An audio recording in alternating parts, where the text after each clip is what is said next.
कमला एकादशी निमित्त विठ्ठल मंदिर आकर्षक फुलांच्या सजावटीने उजळून निघालंय। अधिक तथा पुरुषोत्तम मासातील कमला एकादशी निमित्त श्री विठ्ठल रुक्मिणी मंदिर आकर्षक फुलांची सजावट या मंदिरामध्ये करण्यात आली आहे।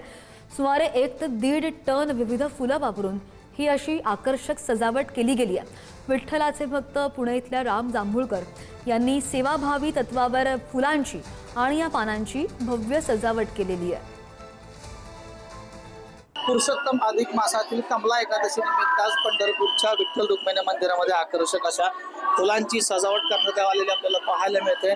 जवळपास 25 प्रकारच्या फुलं वापरून या सजावट करण्याला आपल्याला पाहायला मिळते। यामध्ये गुलाब असेल, अस्टर असेल, जरबेरा असेल, शेवंती असेल, ऑर्केस्ट्रा असतील, अशा जवळपास 25 फुलांनी विठ्ठलाचा गाभारा असेल, सोळखांबे असेल, चारखांबे असेल, नामदेव पायरी असेल, रुक्मिणी मातेचा गाभारा असेल, रुक्मिणी मातेचा चारखांबे असेल, या ठिकाणी आकर्षक अशा फुलांची सजावट विठ्ठल भक्त पुणे येथील राम जांभूळकर यांनी केले ना। सकाळपासूनच विठ्ठलाच्या दर्शनासाठी लांबच्या लांबच रांगा आपल्याला लागलेल्या पाहायला मिळतात। एकंदरीत आपण पाहिलं तर पदस्पर्श दर्शनासाठी 8 ते 10 तासाचा कालावधी लागत आहे आणि मुखदर्शनासाठी 2.5 तासाचा कालावधी लागत आहे। आपण एकंदरीत पाहिलं तर या आकर्षक फुलांमध्ये विठ्ठलाचं रूप अधिकच मनमोहक खुलून दिसत आहे।